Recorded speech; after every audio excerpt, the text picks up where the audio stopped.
Hello दोस्तों, तो आज हम लेकर आए हैं आपके लिए विंटर स्पेशल हरी मूंग दाल के बहुत ही टेस्टी और हेल्दी लड्डू, जिन्हें आप इस ट्रिक से बनाएंगे तो आपके लड्डू बहुत ही ज़्यादा सॉफ्ट बनेंगे और मुंह में जाते ही घुल जाएंगे। बहुत ही बढ़िया बनकर के ये तैयार होंगे, बिल्कुल भी कड़क नहीं होंगे। तो फिर चलिए बनाना शुरू करते हैं। तो यहाँ पर हमने 500 ग्राम हरी मूंग दाल ली है। साबुत मूंग दाल लेनी है हमें यहाँ पर। इसको हमने अच्छे से साफ़ कर लिया है और पानी से एक बार धो करके हल्की सी धूप लगा दी है, जिससे कि ये सूख गई है। बढ़िया से साफ़ हो चुकी है हमारी दाल। अब इसको चलिए हमें रोस्ट करना है। तो कोई भी कढ़ाई ले लेंगे और इसे हमें ड्राई रोस्ट करना है। तो पहले पैन में हम घी वगैरह कुछ भी नहीं डालेंगे, इसी तरह से ड्राई रोस्ट करेंगे। तो लगातार चलाते रहेंगे। फ्लेम को मीडियम टू लो रखना है, हाई फ्लेम नहीं करनी है, वरना ये बाहर से तो सिक जाएगी पर अंदर अच्छे से नहीं सिकेगी। इसीलिए स्लो फ्लेम पर लगातार चलाते हुए इसे हमें भून लेना है जब तक कि ये ब्राउन ना हो जाए। तो इसी तरह से भूनेंगे ना तो 5 से 6 मिनट लगेगा भुनने में। सर्दियों में ये लड्डू बहुत ही ज़्यादा हेल्दी होते हैं, तो आप इन्हें बना करके स्टोर कर लीजिए और सुबह इसे ज़रूर खाइए दूध के साथ। बहुत ही बढ़िया होते हैं, फ़ायदेमंद होते हैं ये। अभी आपको दाल का कलर हरा दिख रहा है, जब ये अच्छे से रोस्ट हो जाएगी तो ये ब्राउन हो जाएगी। तो ये देखिए हल्का सा कलर चेंज होना शुरू हो गया है। और अभी इसको थोड़ा सा और हमें भूनना है, करीब 5 से 6 मिनट हो गए हैं भूनते हुए। तो इस तरह से हमें भून लेना है। ये देखिए और थोड़ा सा डार्क कलर हो गया है, अच्छे से भुन गई है। करीब इसको भूनने में 7 से 8 मिनट लगा है। तो गैस की फ्लेम को ऑफ कर देते हैं और दाल को ठंडा करेंगे। तो ये देखिए दाल को हम हाथ से छू सकते हैं, अच्छे से ठंडी हो गई है। इसको हम डाल देते हैं मिक्सर जार में। तो दाल को हम 2 बार में पीसेंगे, आधा आधा करके। तो यहाँ पर हमने आधी दाल ले ली है। पल्स मोड पर इसको हम पीस करके तैयार कर लेंगे। इस तरह से एकदम फाइन पाउडर बनाना है आटे की तरह। तो ये देखिए एकदम बारीक पीस करके तैयार हो गया है। आप इस तरह से उंगली से चेक करेंगे तो आपको फाइन पाउडर मिलेगा। तो इसी तरह से हमें पीस करके तैयार कर लेना है। अब चलिए इसको हम छान लेते हैं, जिससे कि हल्का फुल्का जो कण होगा वो निकल जाएगा। तो छन्नी ले लेंगे और इसको हमें छान लेना है इस तरह से। इससे एकदम पाउडर बन करके तैयार होगा हमारी दाल का। तो इस तरह से हम छानेंगे इसको। तो ये देखिए थोड़ी सी मोटी रह गई है दाल हमारी, तो इसको हम वापस से मिक्सर जार में डालेंगे और बची हुई दाल भी इसमें हम डाल देंगे। दाल को अच्छे से ठंडा करके ही पीसें, गरम में बिल्कुल भी ना पीसें। इसको भी हम पीस करके छान लेंगे। तो ये देखिए इसका भी हमने पाउडर बढ़िया से बना लिया है और इसको भी हम छान लेते हैं। तो दाल को हमने पीस करके इस तरह से छान करके पाउडर बना लिया है। एकदम फाइन पाउडर बन करके हमारा तैयार हुआ है दाल का। इसमें बिल्कुल भी साबुत दाल नहीं लेनी है, खड़ी नहीं लेनी है। और इसको बनाने के लिए हम ले रहे हैं मूंगफली का तेल। आप चाहें तो देसी घी में भी बना सकते हैं, पर इसको हम मूंगफली के तेल में बनाएंगे। और यहाँ पर थोड़े से हमने ड्राई फ्रूट ले लिए हैं। आधा आधा कप हमने काजू बादाम लिया है और 2 कप के करीब मखाना लिया है और आधा नारियल लिया है। और मूंग के इन लड्डुओं को गुड़ में हम बनाएंगे, चीनी में नहीं बनाएंगे। गुड़ के लड्डू बहुत ही ज़्यादा हेल्दी होते हैं सर्दियों में। तो जितनी हमने दाल ली थी 500 ग्राम, उतना ही हमने गुड़ लिया है। दाल की मात्रा और गुड़ की मात्रा हमें बराबर लेनी है। और गुड़ को हम इस तरह से छोटे छोटे टुकड़ों में कट कर लेंगे, जिससे कि मेल्ट होने में आसानी हो जाएगी। अब चलिए हम बनाते हैं। तो हमने ली है कढ़ाई और इसमें डालेंगे 2 से 3 चम्मच के करीब ऑयल। यहाँ पर जो ऑयल हम ले रहे हैं मूंगफली का ले रहे हैं, आप इसकी जगह पर घी भी ले सकते हैं। और इसको हमें थोड़ा सा रोस्ट कर लेना है, जिससे कि ये थोड़े से सिक जाएं और इनका टेस्ट बहुत ही अच्छा आएगा लड्डुओं में। इस तरह से आप चाहें तो इनको तिल के तेल में भी बना सकते हैं। तो इनको हमें थोड़ा सा सेक लेना है। तो इस तरह से इसको हमने सेक लिया है। आधा हमारे काजू बादाम सिक गए हैं। उसके बाद ही हम नारियल को छोटे टुकड़ों में इस तरह से काट करके डालेंगे। तुरंत नहीं डालेंगे क्योंकि नारियल जल्दी सिकता है। तो इसको हम बीच में डाल करके सेकेंगे अच्छे से। जब इसमें हल्का सा कलर आने लग जाए तो समझ जाइएगा बढ़िया से सिक गए हैं। ड्राई फ्रूट आप अपनी पसंद के अनुसार ले सकते हैं, जो पसंद नहीं हो उसको स्किप भी कर सकते हैं। तो ये देखिए हल्का सा कलर आना शुरू हो गया है गरी में। अब हम इनको निकाल लेते हैं। तो इस तरह से छलनी से निकालेंगे, जिससे कि एक्स्ट्रा ऑयल निकल जाएगा और प्लेट में रख लेंगे। ड्राई फ्रूट को सेकने से इनकी सेल्फ लाइफ भी बढ़ जाती है और ये बिल्कुल भी ख़राब नहीं होते हैं लड्डू में। तो इस तरह से हमने इनको सेक लिया है। अब बचे हुए ऑयल में हम डाल देंगे मखाना। तो 2 कप हमने मखाना लिया है, इनको भी हमें क्रिस्पी होने तक सेक लेना है। तो लगातार चलाएंगे। मखाना फाइबर कैल्शियम से भरपूर होता है, तो लड्डुओं में ये मिलाएंगे ना तो लड्डू और भी ज़्यादा हेल्दी बनेंगे।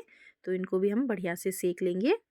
तो ये देखिए ऑयल जितना भी था कढ़ाई में एब्जॉर्ब कर लिया है मखानों ने, और भी ज़्यादा ये क्रिस्पी हो जाएंगे। और ये अच्छे से सेक गए हैं। अब इनको हम निकाल लेते हैं। तो इस तरह से प्लेट में हम मखाने निकाल लेंगे। बहुत ही हेल्दी होते हैं ये, लड्डुओं में आप इन्हें ज़रूर मिलाइएगा, लड्डू बहुत ही ज़्यादा टेस्टी बनेंगे। तो इस तरह से इनको भी हमने सेंक लिया है। अब इसी कढ़ाई में हम लेंगे 3/4 कप ऑयल और इसको हम हल्का सा गर्म करेंगे। उसके बाद हम इसमें डालेंगे मूँग दाल का आटा और फ्लेम को यहाँ पर हमें स्लो कर लेना है। और अब इसको हमें अच्छे से रोस्ट कर लेना है, जिससे कि दाल में जो कच्चापन थोड़ा बहुत रह गया होगा वो ख़त्म हो जाएगा इस तरह से। तो इस तरह से हम भूनेंगे इसको, इससे बहुत ही अच्छी सुगंध आ जाएगी और दाल की जो हल्की-हल्की स्मेल होती है वो भी ख़त्म हो जाएगी। तो लगातार इसको चलाते हुए 3 से 4 मिनट और हम भून लेंगे। फ्लेम को स्लो ही रखना है। अच्छे से मिक्स कर लेंगे दाल को इस तरह से ऑयल में और अच्छे से इसको हम भून लेंगे। तो इस तरह से हम मिक्स करते जाएंगे और अच्छे से इसको भूनेंगे। जब ये धीरे धीरे भुनेगी तो इसमें बढ़िया से सुगंध आनी शुरू हो जाएगी। तो लगातार चलाते हुए इसको हम भून लेंगे इस तरह से। आपको इसमें ऑयल ज़्यादा लग रहा होगा पर भून करके ये बढ़िया से तैयार होगा। कम ना रखें ऑयल को, इसी तरह से हम बनाएंगे। तो इसको हमने 3 से 4 मिनट भून लिया है और यहाँ पर हमने मखाने को मिक्सी में चला करके अच्छे से पीस लिया है। इसको मिक्स कर लेंगे। इस तरह से जब आप लड्डू बनाएंगे तो आपके लड्डू एकदम सॉफ्ट बनेंगे। और काजू बादाम गरी को भी पीस करके हम ऐड करेंगे इस तरह से।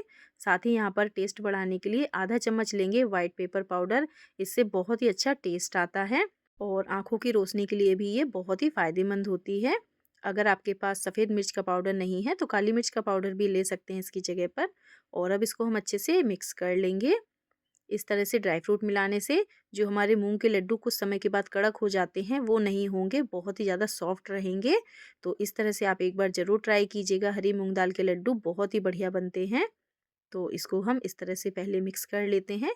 गैस के फ्लेम को यहाँ पर अभी हमने ऑफ़ कर दिया है और अच्छे से मिक्स करने के बाद इसको हम बर्तन में निकाल लेंगे इस तरह से। तो ये देखिए कितने बढ़िया से भुन गया है और बहुत ही बढ़िया सी सुगंध आ रही है। और इसी कढ़ाई में अब हम डाल देंगे गुड़ और साथ ही इसमें 2 से 3 चम्मच के करीब ऑयल मिला लेंगे।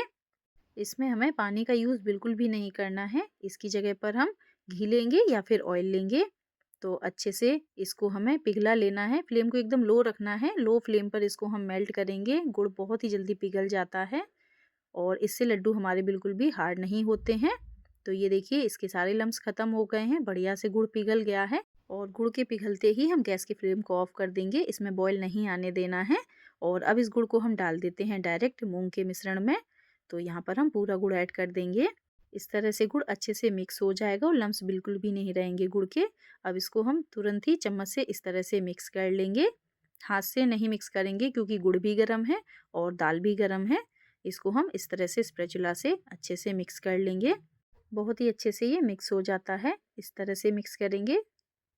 तो ये देखिए अच्छे से मिक्स कर लेंगे। अब इसको हम इकट्ठा कर लेंगे एक साइड, जिससे कि इसमें गर्माहट बनी रहे। जब तक हम लड्डू बनाएंगे ये गर्म रहेगा। और कोई भी चम्मच ले लेंगे, हाथों को साफ कर लेंगे और इस तरह से इसके छोटे छोटे लड्डू बना लेंगे। तो लड्डुओं को साइज आप अपने अकॉर्डिंग रखिए, जितना छोटा बड़ा आपको बनाना है उसके अनुसार बना लें। इन्हें हम मूंग दाल की पिन्नी भी बोल सकते हैं। और इस तरह से हम राउंड कर लेंगे। बहुत ही बढ़िया से बन करके तैयार होते हैं। ये देखिए हथेली पे राउंड करेंगे तो एकदम गोल लड्डू बन करके हमारे तैयार होंगे इस तरह से। ये लड्डू बहुत ही ज़्यादा हेल्दी होते हैं, तो सर्दियों में इन्हें ज़रूर बना करके खाइएगा। और ड्राई फ्रूट को इसी तरह से मिलाएंगे तो लड्डू एकदम सॉफ्ट रहेंगे जब तक कि ये ख़त्म नहीं हो जाएंगे। आप इनको स्टोर करिए एयरटाइट कंटेनर में, 1 से 2 महीने आराम से खाइए दूध के साथ। बहुत ही ज़्यादा हेल्दी होते हैं ये। तो इस तरह से हम सभी को बना करके तैयार कर लेंगे। तो यहाँ पर हमारे सारे लड्डू बन करके तैयार हो गए हैं। ये देखिए एकदम राउंड लड्डू हमारे बन करके तैयार हुए हैं मूंग के। बहुत ही बढ़िया बने हैं ये। और ये हरी मूंग दाल के लड्डू बहुत ही ज़्यादा हेल्दी होते हैं, तो इन्हें ज़रूर बनाइएगा विंटर में। बच्चों को खिलाइए, बड़ों को खिलाइए। बहुत ही ज़्यादा हेल्दी होते हैं ये और कितने सॉफ्ट हैं ये आप देख ही सकते हैं। तो इस तरह से बना करके लड्डू तैयार कीजिए और स्टोर कीजिए। आपको ये हरी मूंग दाल के लड्डू की रेसिपी कैसी लगी कमेंट में ज़रूर बताइएगा। वीडियो पसंद आए तो लाइक शेयर ज़रूर कीजिएगा। चैनल को सब्सक्राइब ज़रूर कर लीजिएगा। अपना कीमती समय देने के लिए थैंक यू।